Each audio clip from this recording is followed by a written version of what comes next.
This is the continuation of our lecture on risk and return.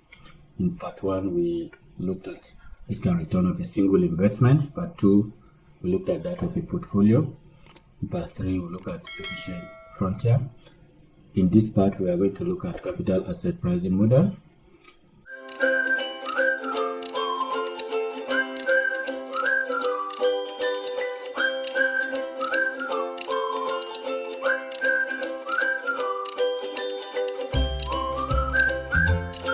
Asset pricing model, Capm in short, was developed by Traynor, Sharp, Littner, and Mossing. It is an extension of the portfolio theory by Markowitz in 1952.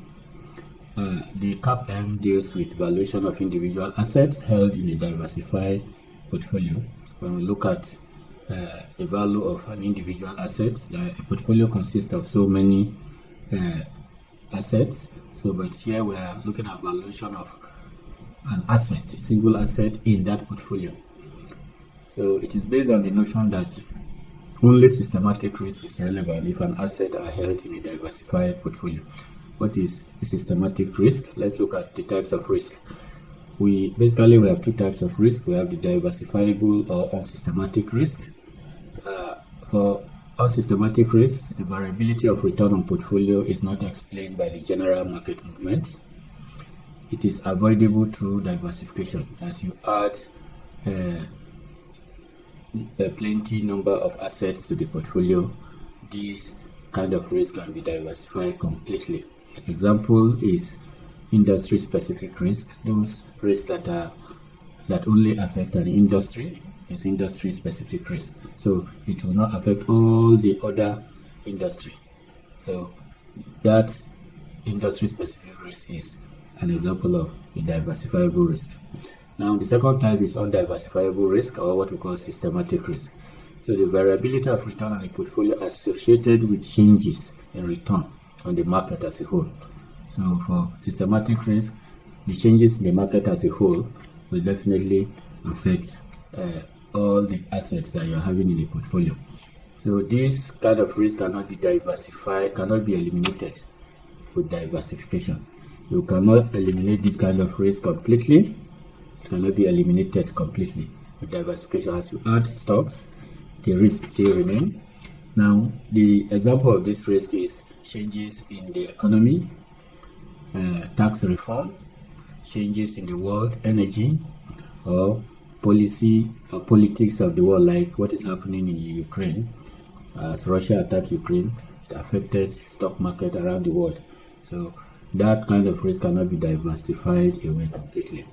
So the sum of the systematic and unsystematic risk is what we refer to as the total risk. That means the total risk is captured by the standard deviation, which we computed earlier when we were in part 1 or part 2. We did standard deviation of an asset or a portfolio. So that standard deviation captured both systematic and unsystematic risk. So in a well-diversified portfolio, like I stated earlier, unsystematic risk can be diversified. It is only systematic risk that we cannot diversify. And this systematic risk is measured using beta. In an efficient market, it is only the systematic risk that is rewarded. So the unsystematic risk is not rewarded because that can be diversified away completely. So before we see the Capm model, some of the things we need to do is this issue of the beta, calculating the beta, that is the relationship, how an individual stock behave relative to the market portfolio. So we are going to see how we do beta, then we'll look at the risk premium. So now the concept of beta. So beta, according to Capm, investors are rewarded only for market or systematic risk, since we can diversify on systematic risk. I've stated this earlier. And the beta can be measured. Beta measures a given stock volatility relative to the market. So how does a stock behave relative to the market? So we take a stock, for instance, of Dangote, how does it behave in relation to the all share index. All share index will be a portfolio that contains all the stock listed on the Nigerian Stock Exchange. Or we take Apple and we compare with S&P 500, the stock, the index, market index. So how does the volatility of the stock, how does it behave relative to the market?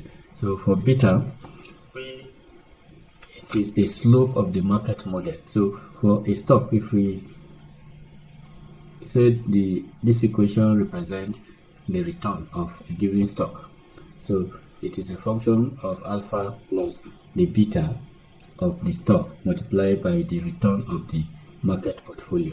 So when we run this regression using the market return and the stock, using the stock return and the stock market return, that is the index, then we can have the coefficient which will represent our beta.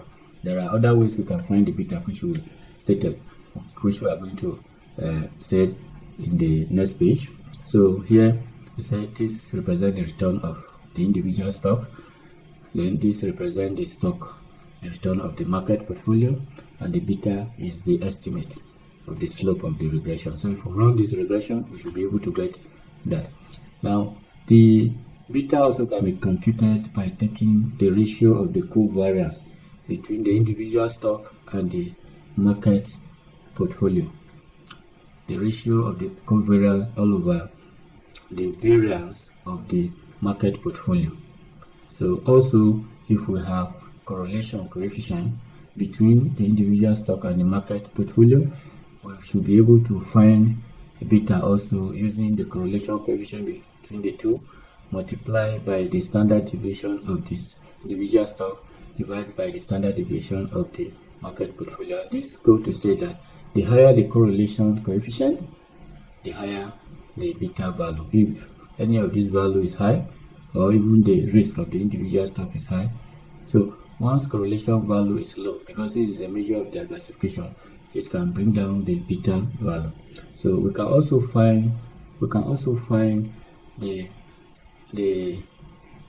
beta using the slope function in the Excel. So I'm going to demonstrate using the formula, using the slope function, and running the regression. Running this regression. So we are going to demonstrate that. So for beta, the value mostly by researchers argue that it lies between, it's normally between 0.5 and 2. You have a beta that is lower than that or higher than that, but in most cases the beta value are that. So if the value of beta is equal to 1, the market portfolio has a beta of 1. So if you compute a beta of any stock and it's equal to 1, it means that stock is as volatile as the market, it's as risky as the market. If it is equal to -1, it means the stock is as volatile as the market, but in the opposite direction. It means as the market moves 10%, the stock will move upward 10%, the stock will move downward by 10%. Now if beta is equal to 2, it means the stock is twice as volatile as the market, twice. So once the market moves 100%, this stock will move 200%. So that is what it means. So if it is equal to -2, it means the stock is twice as volatile or risky as the market, but in the opposite direction. If the stock market moves 100%, the stock will move upward 100%, the stock will move downward 200%. So if the beta value is equal to 0, it means there is no systematic risk. So that means the expected value of the mean of the individual asset is equal to the risk-free asset. So we are going to try to see. We'll go to Google Finance or Yahoo Finance. We'll take the stock price of Tesla, Amazon, Google, and S&P will represent our market portfolio for 1 year. So once we get that, we'll use it to run the this equation. We'll use it to run this equation. It's supposed to be Tesla. That is Tesla. It's supposed to be Tesla, not Apple. So we'll use it to run this equation, and once we run the equation, the beta value is the coefficient of this regression. So our Tesla is going to be the dependent variable where the return for S&P 500 is going to descend. We also use formula and see, and use the slope function and see. So let us go to our Excel. We go to our Excel and see. So you go to Yahoo Finance under market, or you search for the Tesla. And once you click Tesla, you should be able to get historical data. Click historical data, you can get the data. So this is the data I got from there. This is between February 8th to 2022 and February 8, 2021, between 2021 and 2022. So I got that value for S&P, Tesla, Amazon, and Google. Now we are going to calculate the return. So the return is easy. You take the log ln of the recent price divided by the previous price, enter. So that is what we did. Then we copy it this way. The same thing now for Tesla, same thing for Amazon, and see, the same thing for Google, and see. So all we do, we highlight the three and copy it down. Copy it down. I think it will stop here. So that is the value for 1 year. That is the value for 1 year. Now we are going to run the regression for this regression of Tesla. I'll do only for Tesla against S&P. This is our individual stock. This is the market portfolio. So you go to your data. Under data, you see data analysis. This is adding. So if you don't have it on your Excel, all you do, you go to file, you go to option, you go to adding, and you click go, and you check all this and press OK. That is the data analysis. So press data analysis. I'm going to run regression of Tesla and S&P. So here the tools are here. So I'm going to use regression. I click regression. I click OK. Now Y range, my Y, that is the dependent variable, is Tesla. So I'll click here, and from here, from the label, I drag it down, I leave it. Then X is our S&P 500. From the label,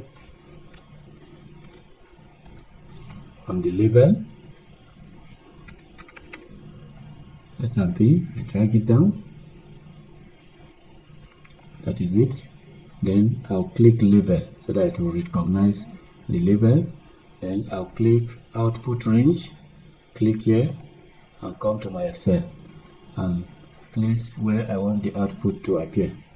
So to me, I'll put it here. So now I'll click OK. Now this is our regression equation. This is our regression. Now from our regression, we can see S&P here. Every other thing is statistics, but what we are concerned with is the coefficient for S&P. So the coefficient for S&P is 0.3694. That is our beta. This is our beta value. So that is one way we can find the value using the regression line. That is the regression. Now another way we can do that is by using the formula. Let me go back. So we'll come down. I'll come under here.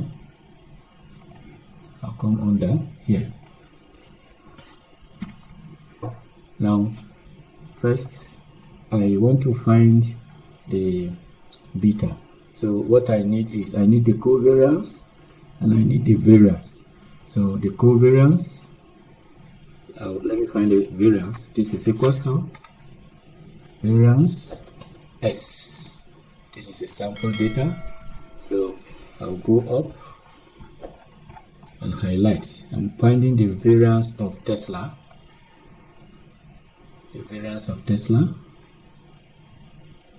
No, the variance of the market rather. Let me go back. The variance of the market. Yeah. So the variance of the market. The market is S&P. That is it. So I'll press enter. So the value here is white. Let me make it black. That is black. That is the variance. Then the standard deviation of Apple. Let me find the average. Everything should be black. Now that is the variance of the market. That is what I found here. Then the covariance between the market and Apple. So the covariance is equal to covariance S. So the covariance RA1 is S&P, comma, RA2 is Tesla. That's our second array. Enter. That is the covariance between the two. So I have this. So our beta will be equals to the covariance divided by our variance, market variance, equals to. So you can see this value is the same as the value that we did earlier. This value is the same. Let me see, go up. It's the same, 0.3692. Let's compare with what we have got in here. So it's the same. So this is using the formula. We can use even the correlation coefficient. So we can use the same thing here. Copy, we bring here, we paste. This is covariance. We'll change it to Corel. Yes, Corel. Yes, that is Corel. Enter. That is the correlation value. We need standard deviation. The standard deviation of Tesla,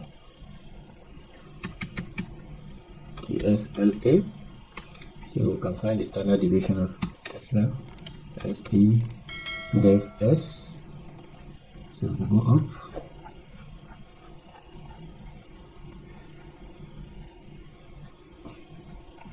Enter. That is the standard deviation of Tesla.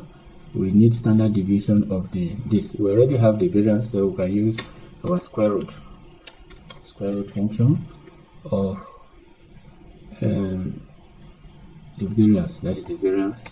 Yes. So if we want to find, we will say this is equals to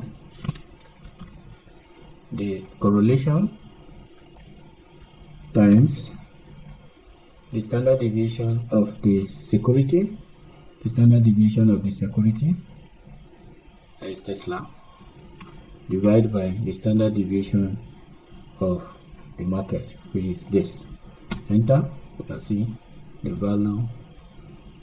I think there are, maybe I didn't do it well, but we should get the same thing. So maybe we can use slope function. This is equals to slope. Now y is our dependent variable, which is Tesla. So shift down, comma, our x, comma, our known x, which is S&P. Control shift down arrow, enter. So we can see the value is also the same. So using the slope function will also give you the Excel function for slope function will give you the same value. So that is how we can use formula. We can use the regression to find our beta value. Now for portfolio beta, reflects its contribution. Stock beta reflects the contribution of the riskiness of a portfolio. Beta is theoretically colored measure of the stock riskiness. A portfolio consisting of low beta stock will also have a low beta. So portfolio beta is normally measured as the weighted average of the individual stock. So individual stock beta. So this is beta 1, beta 2 with their weight. Once you multiply and you add, that constitutes the portfolio beta. So conceptually, beta measures stock volatility relative to portfolio as a whole and a stock contribution of risk to the portfolio. So the market beta is equal to 1, as I stated earlier. So let's take an example and see. Now, if a portfolio P contains two stock, 50% in stock A, 50% in stock B, stock A has a standard deviation of this and a beta of this, while stock B has a standard deviation of this and a beta of this. So the correlation between them is a bit low. What is the standard deviation of the portfolio? So the options we have is less than 30%, 30%, more than 30%. So if you look at the standard deviation of these two, when we are computing the standard deviation of a portfolio, we need the standard deviation of the individual stock and the correlation and the covariance. So if you look, we have 35 and 25, and the correlation value is a bit low, 0.4. Then the standard deviation of the portfolio cannot be more than 30%. So definitely it's going to be less than 30% because of this correlation value. So we can compute it using our idea. So it's less than 30% because with the correlation value of this portfolio is well diversified. This can also be calculated and shown in our lecture on portfolio risk. Now the second question is, what is the beta of the portfolio? We said you multiply the weight times the individual beta. So we multiply that of stock A by 0.5, that of stock B by 0.5, and we add it. So this is how we got it. That is how we got it. So it is 1. The beta is equals to 1.0. Now, then which stock is riskier to a diversified investor? So if you look, stock A has a beta of 1.2. Stock B has a beta of 0.8. So the volatility of this stock is higher than that of this. So stock A will be riskier because the beta measures the riskiness of an asset in a portfolio. So stock A is riskier with its higher beta because the relative measure of risk to an investor is the beta. So the next thing we'll look at is risk premium. Before we get to our Capm model, we have to know the risk premium. If an investor, as an investor, you have a chance to invest in treasury bills, which is risk-free, that offers you 8%, and a stock that offers you 8%. The rational investor will invest in treasury bills because this is risk-free and this is risky. Here you are sure of your return. So what will make this investor now to invest in stock? That means the return that this stock is offering must be higher than what the risk-free rate is offering. So he will invest in treasury bill because it's risk-free.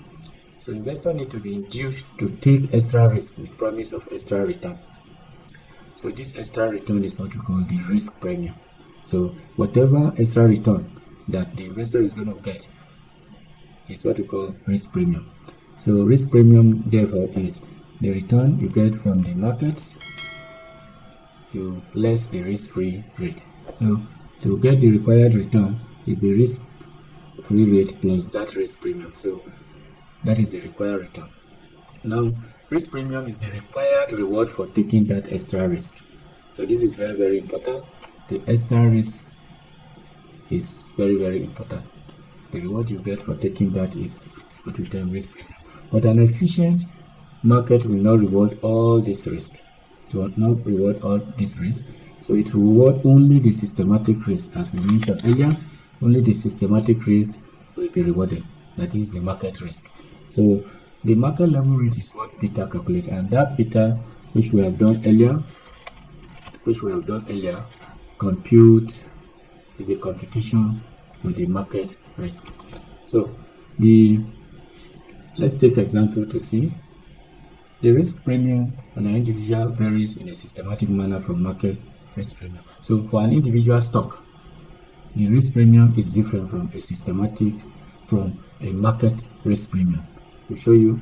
So for example, if one stock is twice as risky as another stock, as measured by their beta, its risk premium should also be twice as high. So therefore, if we know the market risk premium, this is the market risk premium. So, and the stock beta, to get the stock risk premium, we multiply this market risk premium by that stock beta. So this is exactly what we are saying here. You just multiply that risk premium by the beta. So for example, if a beta of a stock is 0.5, and the risk premium is 5%. So to get our the stock risk premium, you just multiply the 0.5 here by the stock beta. So this is exactly what we did here. So therefore, the stock risk premium is 2.5%. So we give an example. Bradford Manufacturing Company has a beta of 1.45, while Farley has a beta of 0.85. The required return on an index fund that holds the entire stock is 12%. So the risk-free rate of interest is 5%.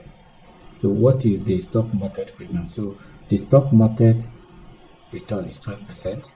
The risk-free rate is 5%. So to get it, it's just the difference between the stock market return and the interest rate. So to calculate it, this is what we do here. The market return minus the risk-free rate. So 12 here, we subtract 5%, which is the risk-free rate, so it's 7%. So the A part, the market risk premium is 7%.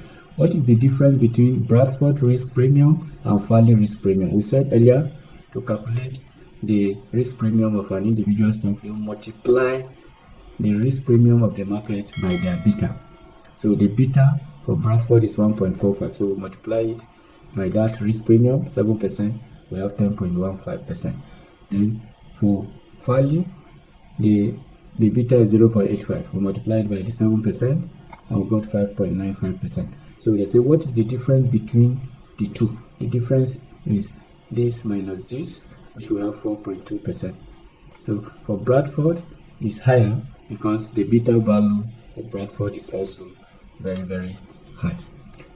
Now, so that is that. So let's go to Capm, since we know what a beta is and what a risk premium is. Now, the Capm, the model is the return of an individual stock is a function of the risk-free rate plus the market risk premium multiplied by the beta of the individual security of the security. So RM, this here,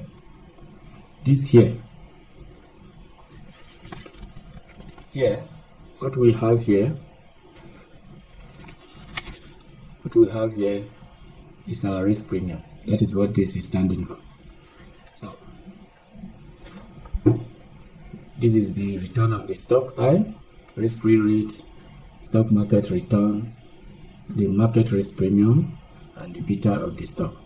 So the investor will have assumption of capital of Capm. The first one is that investors are risk averse. They don't like risk. The second one is that the markets are frictionless. That is, there is no transaction fees and taxes. These are mere assumptions. Investor plan for same single holding period. They have homogeneous expectation. That is, they have the expectation is the higher the risk, the higher the return. Also, their investment can be divided into infinite parts.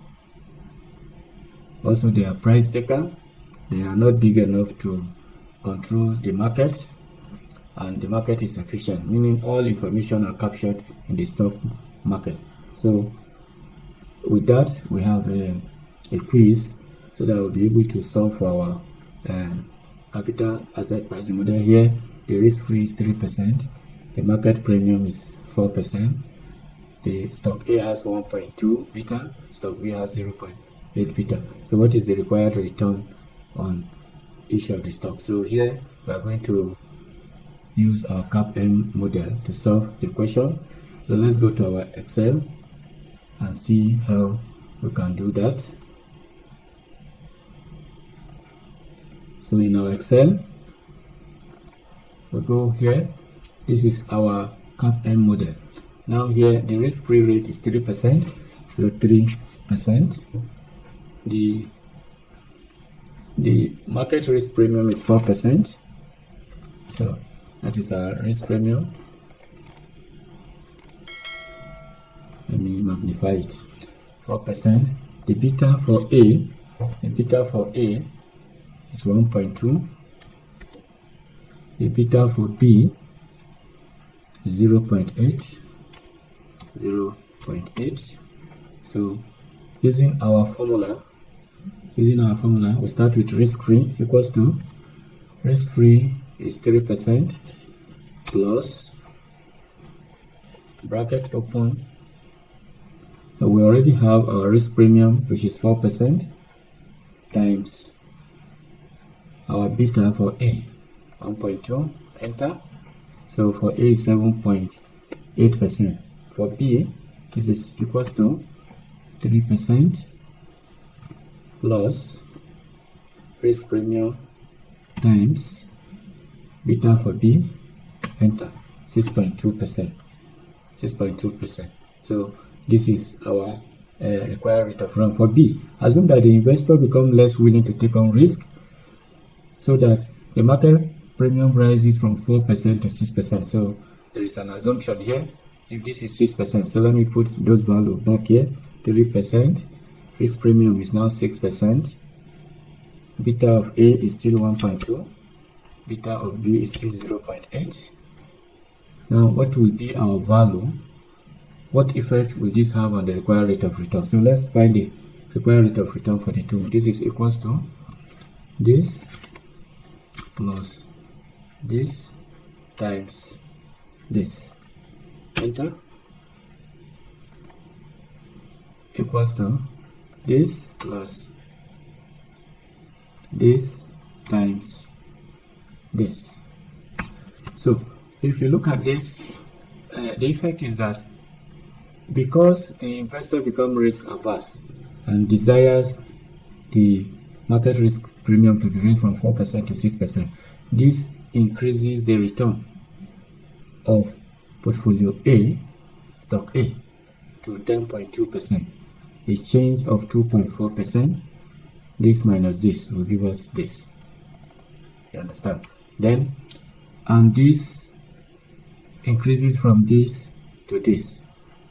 A change of 1.6%. So the change in stock A is higher because it has a higher beta value. It has a higher volatility. So that is why it changes. So let's say Bradford Manufacturing Company has a beta of 1.45. So let's go down. A beta of 1.45. 1.45. While Farley has a beta of 0.85. So beta 1.45, 1.45, 0.85. The required return on an index fund that holds the entire stock market, that is the stock market return, is 12%. 12%. The risk-free rate is 5%. This is 5%. By how much does Bradford required return exceed Farley's required return? So first we find the risk premium. The risk premium is the market return minus the risk-free rate. So this will be equals to, no, is this. This will be equals to this minus this. Enter, that is 7%. So if we come here, we compute our this. So this is risk-free rate plus market risk premium times that of A, beta of A. For B equals to risk-free rate plus risk premium times beta of B equals to. So let's say by how much does this exceed? So we find the difference, that is equals to this minus this. Enter. So the required rate of return for Bradford exceeded that of Farley by 4.2%. So this is how we can do our this. So the solution for this, I have done them manually. You can see this is our formula. If you take the value down, plug them in, you have 7.8%. That confirms what we have done earlier. Then for this 6.2%, the risk premium, if it increases to 6%, you plug in, you have 10.2%, you have 7.8%. Then that is for the second one, Bradford's, is this. You plug it in, you have 15.2%, you have 11%. The difference is 4.2%. So thank you. This brings us to the end of our lecture.